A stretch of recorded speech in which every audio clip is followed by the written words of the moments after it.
Sunlight में अगर हम ज़्यादा रहते हैं तो it can lead to skin cancer. जो WHO के डेटा के अकॉर्डिंग एवरी सेकेंड और third person is suffering from a basal cell carcinoma.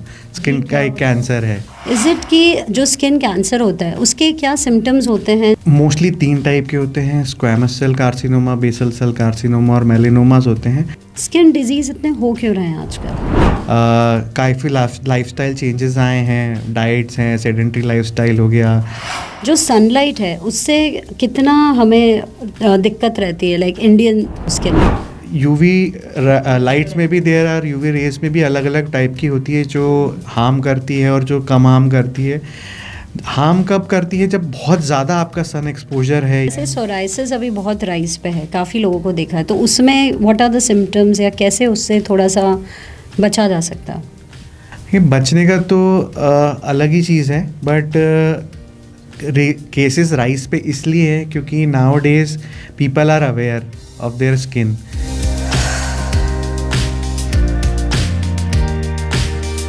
नमस्कार, रोग से राहत तक में आपका स्वागत है। आज हमारे बीच हैं डॉक्टर हर्ष चाकेटिया फ्रॉम चोहितराम हॉस्पिटल, डर्मेटोपैथोलॉजिस्ट। आपका बहुत बहुत स्वागत है सर। Thank you. कैसे हैं आप? बढ़िया, आप कैसे हैं? All well. सबसे पहले हम शुरुआत करना चाहेंगे इस चीज़ से कि व्हाट इज़ एक्चुअली डर्मेटोपैथोलॉजिस्ट? डर्मेटोपैथोलॉजी एक बहुत ही स्पेशलाइज्ड फील्ड है मेडिसिन का, जिसमें कि हम स्किन बायोप्सी के थ्रू स्किन के जो सैंपल्स हैं उनकी जांच करते हैं और जो विभिन्न स्किन के डिसीज़ेज़ हैं उनके कारणों का पता लगाते हैं, जिससे कि उनके ट्रीटमेंट में हेल्प मिलती है। स्पेशली जो लंबे समय से चली आ रही स्किन की बीमारियां हैं उनके डायग्नोसिस और उनके ट्रीटमेंट में काफ़ी हेल्प करता है। इसमें सोरियासिस, स्किन इन्फेक्शन से लेके स्किन कैंसर तक की जांच शामिल है। क्या आपको लगता है कि आज की लाइफस्टाइल काफ़ी जंक फूड खाता है जो यंग जनरेशन है, तो और organic food is generally not available, तो उसका स्किन से काफ़ी रिलेशन है लगता है? न्यूअर लाइफस्टाइल जैसे कि पुअर डाइट हो गया, सेडेंट्री लाइफस्टाइल है, या लैक ऑफ अल्कोहल कंजम्पशन है, लैक ऑफ स्लीप है, या स्किन की मैं बात करूं तो यूज़ ऑफ केमिकल्स काफ़ी सारे हम स्किन एंड हेयर पे यूज़ कर रहे हैं, तो उससे की बीमारियां जैसे कि इरिटेंट कॉन्टैक्ट डर्मेटाइटिस हैं, एलर्जीज़ हैं, और इंसुलिन रेजिस्टेंस बढ़ रहा है डायबिटीज़ के कारण। सो उसमें भी काफ़ी बीमारियां हैं जो नेक और अंडर आर्म्स के यहाँ पर ब्लैक डॉट्स आ जाते हैं, डार्क एरियाज हो जाते हैं, एक्यांथोसिस निग्रिकेंस जिनको बोलते हैं। ये सब काफ़ी देखने को मिल रही है आजकल। इज़ इट कि जो स्किन कैंसर होता है उसके क्या सिम्टम्स होते हैं जो होने के पहले अगर बंदे को पता चले कि स्किन कैंसर शायद है, तो क्यों वो जांच कराने क्यों आए आपसे? ये स्किन कैंसर मोस्टली 3 टाइप के होते हैं, squamous cell carcinoma, basal cell carcinoma और मेलेनोमास होते हैं। बट स्किन कैंसर अलग अलग टाइप के हम केवल मोस्टली हम हिस्टोपैथोलॉजी जो डर्मेटोपैथोलॉजी हैं वही देख के हम बता सकते हैं कि इसमें ये कौन से टाइप का कैंसर है, इसमें किस टाइप का ट्रीटमेंट हमें मिलना चाहिए और इसका प्रोग्नोसिस क्या होगा। अर्ली सिम्टम जो कैंसर के होते हैं, यूजुअली स्किन कैंसर के होते हैं, वो होते हैं आपको कोई ग्रोथ अगर स्किन पर है और वो काफ़ी जल्दी बड़ी हो रही है, रैपिडली, हम जिसको इवोल्यूशन बोलते हैं, या उसमें से ब्लीडिंग हो रही है, या फिर वो इरेगुलरली ग्रो हो रही है। ये कुछ कॉमन सिम्टम्स है जिनको देख के आपको डॉक्टर को कंसल्ट करना चाहिए। Do you feel that dermatologist and dermapathologist जो आप हैं, व्हाट एक्चुअली गैप क्या फिल करते हैं आप? एक डर्मेट और आप में क्या difference exactly? Actually, dermatopathology is a bridge between dermatology and pathology. So, जैसे कि डर्मेटोलॉजी में हम क्लिनिकली देखते हैं जो भी स्किन की बीमारी होती हैं और उसी से हमारे क्लिनिकल नॉलेज के बेसिस पे हम उसका डायग्नोसिस बनाते हैं कि क्या बीमारी है और इसका इलाज क्या होना चाहिए। पैथोलॉजी में हम माइक्रोस्कोप से देखते हैं कि ये जो टिश्यू हमें मिला है इसके अंदर एग्जैक्टली क्या बीमारी है और आगे इसका क्या कोर्स होगा। सो डर्मेटोपैथोलॉजी इन दोनों को कंबाइन करता है कि हम इसमें स्किन बायोप्सी करते हैं, जो कि एक छोटा सा OPD प्रोसीजर होता है 15 से 30 मिनट का, और उससे हम जो स्किन का जो नमूना निकलता है उसको हम आगे प्रोसेस करके माइक्रोस्कोप में देखते हैं और किसी भी चीज़ का एग्जैक्ट कारण क्या हो रहा है वो पता करने की कोशिश करते हैं। स्किन डिजीज़ इतने हो क्यों रहे हैं आजकल? स्किन डिसीजेस जैसे कि हमारी बात हुई कि काफ़ी लाइफस्टाइल चेंजेस आए हैं, डाइट्स हैं, सेडेंट्री लाइफस्टाइल हो गया, खान पान का चेंजेस हैं, जो अल्कोहलिज्म है, स्लीपलेस है, लेट नाइट स्लीपिंग है और सेडेंट्री लाइफस्टाइल, इन सब के कारण काफ़ी स्किन डिसीजेस बढ़ती जा रही है। एक्चुअली ये शायद पूरी बॉडी के लिए इशू है, जो हम इतना अल्कोहल कंज्यूम कर रहे हैं और ड्रग्स की ओर जो जनता जा रही है। देखिए, जो भी चीज़ नेचुरल नहीं है बॉडी के लिए, वो बॉडी को हर पार्ट को कहीं ना कहीं इफ़ेक्ट करती है, किसी पार्ट को ज़्यादा करती है और किसी पार्ट को कम।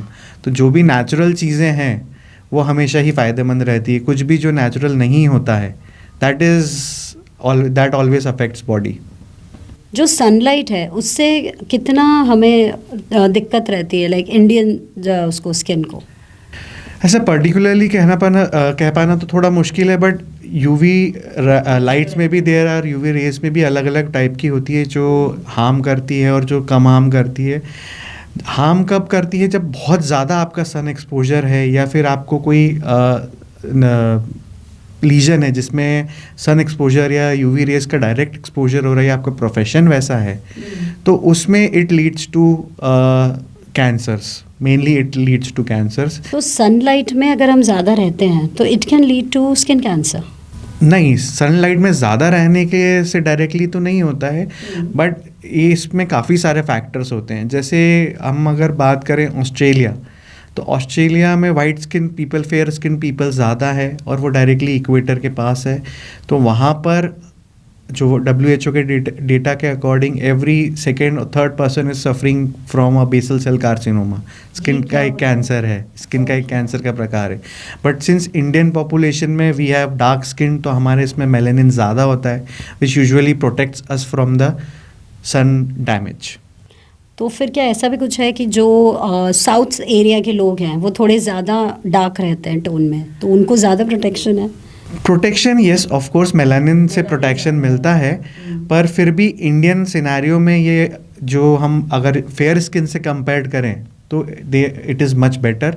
हमें जो कैंसर्स होने की फ्रीक्वेंसी है वो जो सन एक्सपोजर रिलेटेड है वो कम है, बट स्टिल हमारे यहाँ स्क्वेमस सेल कार्सिनोमा जो कि खान पान से रिलेटेड है, जैसे कि तंबाकू सेवन है या तो उससे उसका नंबर काफ़ी बढ़ जाता है, जो कि यूजुअली माउथ में होता है। ओके, अभी आज के सिनेरियो में ये हो गया है कि Indian are always obsessed with fair skin and glutathione जो है वो बहुत ज़्यादा यूज़ हो रहा है।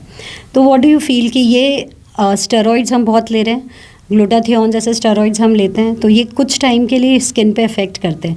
हाउ डज़ इट हैपन कि स्किन गोरी होती है 15 दिन के लिए, देन अगर ना लो तो यूज्ड हो जाती है? नहीं, बेसिकली जो स्किन को डैमेज करती है वो कुछ चीज़ें होती है। Skin is basically made of collagen fibres रहते हैं, इसलिए हम कोलेजन भी लेते हैं। एंटीऑक्सीडेंट्स जो कि ग्लूटाथायन होता है, तो ये सब ग्लूटाथायन और ये सब जो चीज़ें हैं दीज आर बेसिकली एंटीऑक्सीडेंट्स। तो जैसे ही आपको एंटीऑक्सीडेंट्स मिलता है और बॉडी को एक बूस्ट मिलता है, और जैसे ही उसका असर ख़त्म होने लगता है वो बूस्ट ख़त्म होने लगता है, इसीलिए आपको फिर वापस से वही चीज़ें महसूस होना शुरू हो जाती है जो पहले लगती थी। But this is not good for skin ना, you should not take foreign bodies in your skin. No, obviously not. In foreign body तो आपको कोई भी स्किन में लेना ही नहीं चाहिए। ले रहे हैं या स्टेरॉइड्स ले तो फॉरेन बॉडी हो गई ना वो। हाँ, स्टेरॉइड्स तो फॉरेन बॉडी, स्टेरॉइड्स तो मैं रिकमेंड भी नहीं करता हूँ कि बिना बात के सिर्फ आपको स्टेरॉइड्स लेना चाहिए, अनलेस एंड अनटिल आपको नहीं लोग they want to go for this. Steroids बिना काम के लेना, स्टेरॉइड्स के काफ़ी साइड इफ़ेक्ट्स भी होते हैं। हाँ, अगर कोई बीमारी है, आपको कोई ऑटोइम्यून कंडीशन या दूसरी कंडीशन जिसमें स्टेरॉइड प्रिस्क्राइब करते हैं वो लें तो ठीक है, otherwise steroids are not recommended for beautifying and specially मैंने पहले भी जैसे बोला कि कुछ भी चीज़ जो नेचुरल नहीं है बॉडी के लिए, जो आप बाहर से कंज्यूम कर रहे हैं which is not natural for the body, वो हर चीज़ में आपको साइड इफ़ेक्ट करेगा। भले आपको इमीडिएट नहीं करेगा, बट लॉन्ग टर्म में it will cause side effects. And specially जो नॉन प्रिस्क्रिप्शन हम लेते हैं, जो हमें हमारे आसपास ब्यूटिशियंस होते हैं या इन्फ्लुएंसर्स होते हैं कि जो बिना रिसर्च बैक चीज़ें प्रिस्क्राइब या बताते हैं वीडियोस में, वो तो हमें बिना साइंटिफिक रिसर्च के लेना ही नहीं चाहिए। सो ये बताएं आप कि this is a very different field जो हमने हार्डली सुनी हुई है, तो आपने ये डर्मेटोपैथोलॉजी क्यों चूज़ किया एज योर करियर ऑप्शन? जो when I was studying pathology and then I developed a special interest in skin pathology. Skin is the largest organ of the body और skin में काफ़ी सारी diverse and complex बीमारियां होती है जो जिनका कि सही डायग्नोसिस नहीं होने पर ट्रीटमेंट में भी हेल्प नहीं मिलता है। एंड क्योंकि ये कोर्स बहुत रेडीली अवेलेबल नहीं है, we need MBBS then MD and then this is a super specialised course जो कि कुछ ही जगहों पे अवेलेबल है, इंटरनेशनल डेस्टिनेशंस पर भी, लोकेशंस पर भी। सो इसीलिए and we have a very handful of dermatopathologist in India and central India specially, जो कि बहुत कम लोग हैं। तो इसीलिए मेरा इंटरेस्ट इस फील्ड में डेवलप हुआ है और वो मैंने कोर्स करने का सोचा। आपने कहाँ से करा एक्चुअली कोर्स? एशिया में केवल 2 ही सेंटर्स है जो इंटरनेशनल कमेटी ऑफ डर्मेटोपैथोलॉजी से एक्रेडिटेड है। एक है ताइवान में और एक है सिंगापुर में। तो मैंने ये कोर्स ताइवान में 1 साल रह के डेडिकेटेड डर्मेटोपैथोलॉजी का कोर्स करा है। So what do you feel, इसमें करियर ऑप्शंस कितने हैं? क्योंकि इतने कम अगर डॉक्टर्स हैं यहाँ पे और इतने कम हॉस्पिटल्स हैं, तो कितने करियर ऑप्शन है? करियर ऑप्शंस एज इन मैं बोलूँ तो there are very few dermatopathologist, so we need more of dermatopathologist because skin conditions are on a rise. जैसे अभी हमारी बात चल रही थी कि due to lifestyle factors, due to use of chemicals, due to many other factors, skin conditions बढ़ती ही जा रही है। So we need more people doing biopsies and now we are moving towards evidence based medicine, कि हमें हर चीज़ का evidence चाहिए कि ये प्रेजेंट है बॉडी में and then we can move forward. हम कैंसर सिर्फ देख के, कैंसर बता के आगे करने के बजाय we are moving towards a trend where we see that it's a cancer, which type of cancer and इसका आगे ट्रीटमेंट में क्या करना चाहिए और उसका प्रोग्नोसिस कैसा होगा। So it is now is very important कि ये काफ़ी लोग करना है कि सोचें। Okay, what do you feel कि ऐसा कौन सा स्किन का मिथ है जो आप बर्स्ट करना चाहोगे, जो जनरली आपको लगता हो कि पेशेंट से जब आप बात करते हो तो बहुत इजीली? काफ़ी सारे मिथ हैं, स्पेशली बायोप्सी को भी लेके मिथ हैं कि ये बायोप्सी से कैंसर हो तो नहीं जाएगा, फैल तो नहीं जाएगा, या कैंसर या हमें कुछ और साइड इफ़ेक्ट्स नहीं होंगे। तो मैं कहना चाहूँगा कि बायोप्सी से कैंसर नहीं फैलता है। ये एक बहुत ही छोटा प्रोसीजर है जिसमें कि 15 से 30 मिनट में हम OPD में किया जा सकता है। इसमें कोई खाने पीने के भी इसके बाद कोई रिस्ट्रिक्शंस नहीं रहते हैं यूजुअली, अगर आप पहले से कुछ एलर्जिक नहीं है तो। और so it does not spread cancer at all, ये सबसे बड़ा मिथ रहता है। दूसरा रहता है कि पेशेंट बायोप्सी सुन के ही उसको लगता है कि मुझे कैंसर है। Okay, but basically biopsies detailed उनकी स्किन के बारे में जानकारी देती है। इससे ना कैंसर फैलता है ना इससे कैंसर होता है। कहीं पर मेरे बचाव के लिए बचाव के लिए रहता है। कुछ पेशेंट मुझसे पूछते हैं कि सर इससे हमें कैंसर हो तो नहीं जाएगा?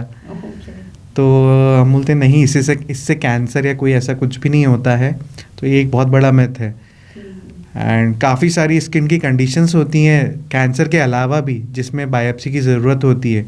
पेशेंट पहले होम रेमेडीज़ ट्राई करता है, फिर जब तक वो बहुत अर्जेंट नहीं हो जाता है वो डॉक्टर के पास नहीं जाता है। तो उस केसेस में आई वुड सजेस्ट कि ये जितना हमें कुछ भी बॉडी में चेंजेस लगते हैं तो we should consult a qualified doctor first. जैसे सोराइसिस अभी बहुत राइज पे है, काफ़ी लोगों को देखा है, तो उसमें व्हाट आर द सिम्टम्स या कैसे उससे थोड़ा सा बचा जा सकता है? ये बचने का तो अलग ही चीज़ है, बट केसेस राइज पे इसलिए है क्योंकि nowadays people are aware of their skin and people are knowing कि हमें कुछ भी है तो हमें डॉक्टर के पास जाके कंसल्ट करना है। We have seen increase in the number of biopsies क्योंकि बहुत बार सोरियासिस और एक्जिमा ओवरलैप करता है क्लिनिकली, कि हम देख के नहीं बता सकते हैं। जब हम इसका प्रोसेसिंग करते हैं तो जब हम माइक्रोस्कोप से नॉर्मल आईज से कंपेयर करें तो 40x या 100x बड़ा उसे करके देखते हैं। तो जो चीज़ आंखों से छूट सकती है वो माइक्रोस्कोप में हमें दिख जाती है। तो काफ़ी ओवरलैपिंग बीमारियां होती हैं कि जिसमें कि हम इससे डायग्नोसिस वेरी इजीली हम कर सकते हैं and then we can have a treatment based on that. Okay. Now I would like to ask you few rapid fire questions. You're a tea or a coffee person? Coffee. Okay. Morning or night owl? Morning person, night owl? Morning. Okay. If you ever, any book gets published on you, तो कोई autobiography को क्या नाम देना पसंद करेंगे आप? Beneath the surface, just like skin. Okay, nice, yeah, beneath the surface. Nice. If you get a, wrong कर दिया. What's your stress buster? Photography. I click a lot of pictures. Okay, and what is your favorite destination? Southeast Asia. Any specific in that? I've lived in Taiwan. मुझे Taiwan काफ़ी पसंद है. Then Vietnam. So Southeast Asia basically complete. Okay. So mountains or sea? Sea. Sea. Okay. Any favorite movie? I usually like biopic movies जो रहती है. जैसे recent times में Oppenheimer है या फिर भाग मिल्खा भाग है. Okay. So most of the biopic films I. Any favorite actor or actress? Not exactly. Depends on the movie. Okay. If you won't be a doctor, then आप क्या होते? What is your second career option? वैसे तो मेरा doctor ही था, but still I wanted to be a marine biologist. Oh God. मतलब वहाँ भी marine biologist. बहुत ही different career option choose करते हो आप. नहीं, actually it is like we have studied biology and zoology, especially zoology and botany, when we were studying for medical entrance exams. Okay. So it was काफ़ी related that कि marine biology and जो zoology है.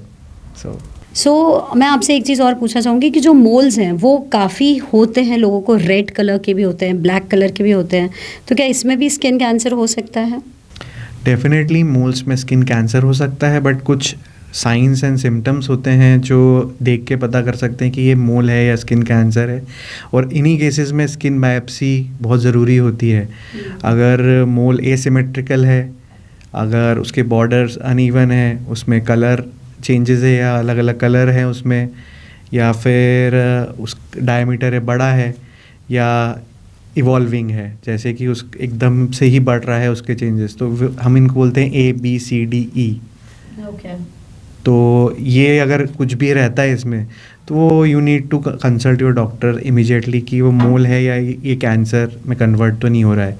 क्योंकि जो normal मोल है वो melanocytes का proliferation से होता है, बट अगर वही अनकंट्रोल्ड हो जाए तो वो मेलानोमा में चेंज हो सकता है. बेसिकली सिम्टम क्या है इसके, कैसे? जो मैंने अभी 5 सिम्टम्स बताए ABCDE से याद रखा जा सकता है. एसिमेट्री, बॉर्डर, कलर, डायमीटर मतलब कितना बड़ा है, एंड E से इवॉल्विंग, कि अगर एकदम से बड़ा है साइज़ या एकदम से उसमें कलर चेंज हुआ है उसमें कुछ, तो हम उससे पता कर सकते हैं, and then skin biopsy is required in that cases.